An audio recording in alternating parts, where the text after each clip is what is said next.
Hi everyone, this is Kirk from Cabinet Creations. This is part of a series where we're actually breaking down the cost of a kitchen. So we're going to give you pricing on cabinetry, countertops, labor, finished materials, all of the things that go into making a kitchen. We're going to give you what are not exact prices, but pretty close approximate prices. We're going to call this the $80,000 kitchen. This kitchen, so everyone's aware, is not exactly $80,000. That's between the homeowner and us. Those aren't details we would just share as far as specific costs. So in this project, we did not do the flooring, and the flooring is the existing flooring. So this flooring was not changed. So when you see the pictures, that flooring is what was there before, stayed exactly the same. As far as the size of this kitchen, obviously this is a large kitchen. It's a large open floor space. But the wall, you had multiple walls of cabinetry or runs of cabinetry. You had a 15-foot run of cabinetry. You had a 10-foot run of cabinetry. And in this particular kitchen, we also did the butler's pantry. That's, I believe, an 8.5-foot run of cabinetry.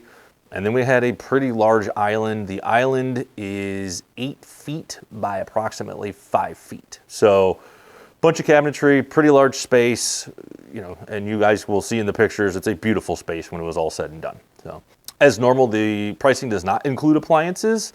The pricing does not include decorative items. So if you see staging materials, things on the countertop, shelving, tables, furniture, none of the pricing includes that.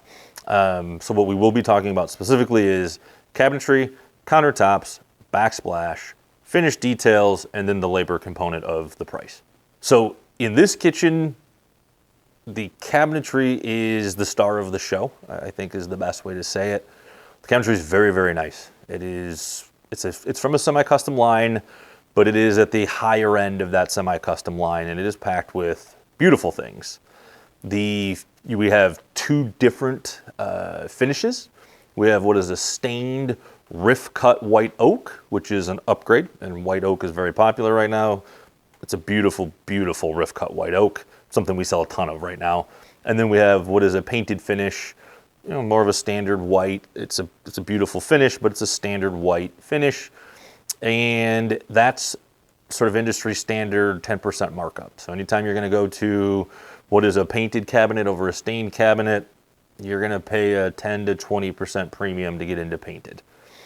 As far as the island goes, that is where the riff cut white oak is, and then you will see on the perimeter in the butler's pantry, that's where you'll see the painted cabinetry. So something that is unique to this kitchen, and I shouldn't say unique, but something that isn't done a ton, is this kitchen is all inset cabinetry. And inset cabinetry, for those who don't know, is something that's been around forever. We've been making cabinets with inset cabinetry for a very, very long time.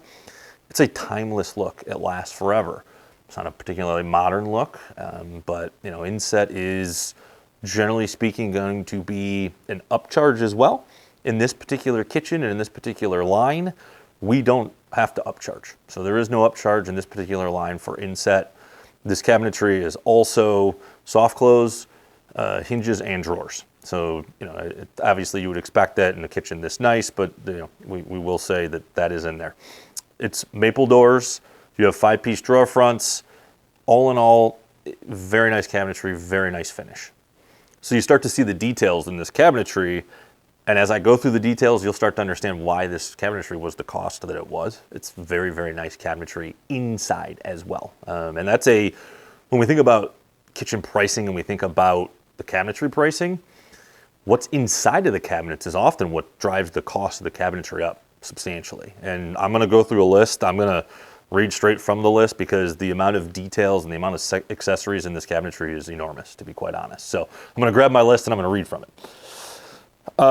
Obviously we have crown molding, and you can see that to the ceiling. There are multiple 3-drawer cabinets.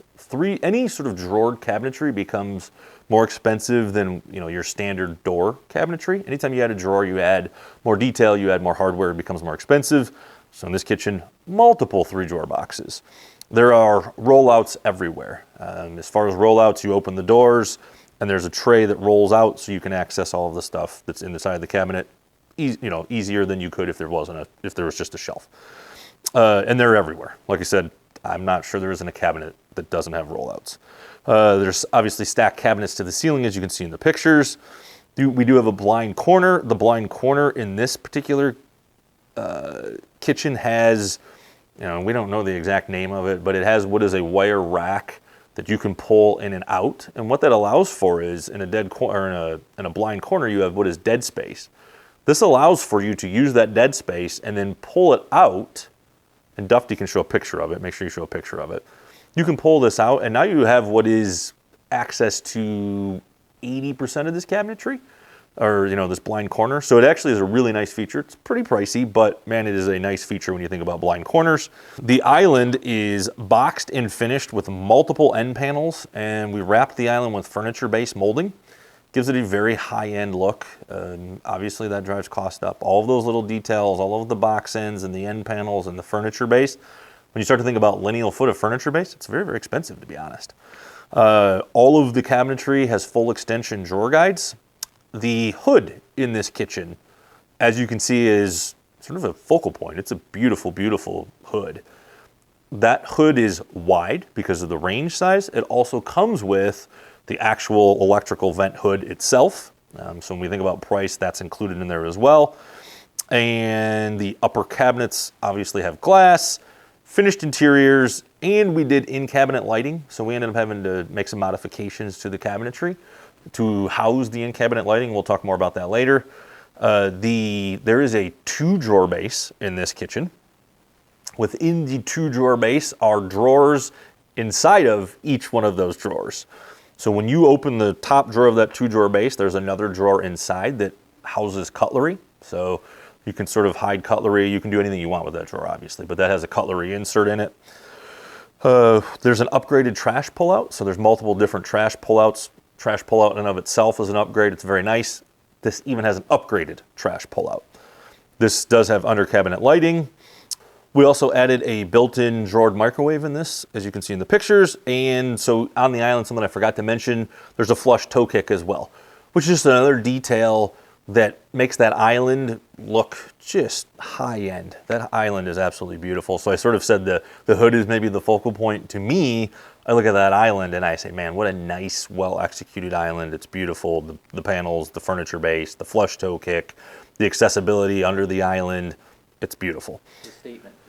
It is a statement piece, yeah. I mean, you walk in and when you walk into this kitchen, the thing you notice is that island. Now, in the pictures, you see the hood and it's beautiful and its size, the size and the scope and really makes it stick out. But when you walk into the room and you actually see the island is probably the statement piece.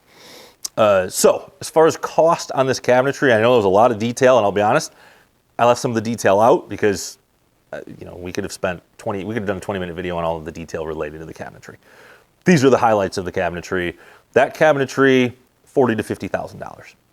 So when we think about an $80,000 kitchen, which is what we're doing here, this was about 50% or more of the actual total budget because the cabinetry was so filled with accessories, so filled with details, painted, rift cut white oak. I mean, it is a top-notch cabinetry, and it's beautiful. It really makes the kitchen beautiful. So countertops. And I will say something about countertops. When you have these large kitchens and you have these large islands and you have these large butler's pantry, guess what you also have a lot more of? Countertops. And countertops, when we think about square footage, can get very, very expensive. In this particular kitchen, there's about 100 square foot of countertop, a little bit less. They used what is a very nice quartz. Certainly not a cheap quartz, not the most expensive quartz. I would say towards the higher end. They selected a very nice upgraded sink. So the sink is a little bit larger, a little bit nicer sink. Was that Duff? Deeper? It's not deeper. Not deeper. No. So when we think about the countertop, we think edge detail, we think installed, we think per square foot price, and we think installation. So this countertop was over $10,000. I won't give you an exact price, and it's a sizable chunk, over $10,000, but certainly could have saved some money by choosing a lower priced countertop. But the countertop's beautiful, and like I said, a little bit over $10,000. So the finish details. I talk a lot about finish details in a lot of videos. The finish details, if you're trying to save money, the finish details are where you can save some money on cabinetry add some really nice high-end finished details, and make your kitchen really pop. Now in this kitchen, what they did was go, hey, the cabinetry is the star of the show, and we're gonna spend a lot of money on that, and it's gonna be beautiful, and it's gonna have a lot of accessories, and then, oh, by the way, the finished details, they did those very nice as well. So in this kitchen, hardware, you have faucet. The faucet in this kitchen is actually a pretty nice faucet.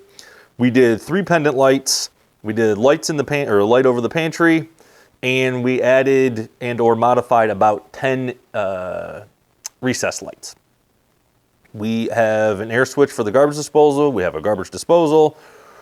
We have a reverse osmosis faucet that you can see in the pictures. And, you know, we have a backsplash to the ceiling, which again, anytime you start adding material, you're going to generally add more labor. So the labor side of that backsplash is pretty expensive, but we also have more material on the backsplash. Very nice detail. You walk in, and that's something you also notice right away is that backsplash to the ceiling. The finished materials on this kitchen were approximately, again, $10,000. So, you know, we got $40,000 to $50,000 in cabinetry. We got over $10,000 in countertop. We got about $10,000 in finished details. And then last but not least, we have labor. And in this kitchen, because of the size, because of the scope, quite a bit of labor. And I will walk through the labor. Oops, sorry, Duff. So again, in this kitchen, no flooring. Flooring was existing. So what we did was demolition. We did some drywall work. We installed and or moved, modified multiple recessed lights. We had to rewire for the microwave that's in the island. We had to rewire for the hood. We had to add a hood, actually. And we had to rewire for the range. We installed wiring for under cabinet lighting and in cabinet lighting. The in cabinet lighting, make sure we show that in the pictures with the cabinet lighting on, which is a very nice detail. Pay attention to that. Costs money, but man, it is beautiful. We replaced multiple switches and outlets. We had to relocate, actually I believe add a gas line for this particular range. We installed obviously the backsplash to the ceiling, which I've talked about. We added a detail in the upper cabinet. So when we were wiring for the the in-cabinet lighting, we added a little bit of a detail to essentially hide that in-cabinet lighting, which is a very nice touch by our installer. We had to run ductwork for the hood vent. We installed all of the appliances. We obviously installed the cabinetry, and we hooked up all of the plumbing. So think sink, faucet, we hooked up all of that. So as far as labor, about $20,000. So quite a bit of labor into this project, quite a bit of time. It was one of the longer projects. Again, it's an $80,000 kitchen. It is a beautiful kitchen. I don't want anybody to watch this video and take away that kitchens have to be $80,000, but we did want to highlight sort of the extra details and the space and the size of what an $80,000 kitchen looks like. Now, there are lots of ways to make this $80,000 kitchen less expensive. Obviously, we went through the cabinetry. There's a laundry list of cabinetry accessories and just upgrades in there. We could have taken some of that out and made this kitchen far more, we'll say, budget friendly for its size. I do want to mention that this kitchen was done in mid-2023. So if you're watching this video and it's 2026, take into account any sort of a fluctuation in pricing and inflation. So if you guys got any questions, any comments, please comment on the video. Please call us. We're happy to help. We're here. We love remodeling, and I hope this video was helpful. Thank you guys so much. Thanks for watching.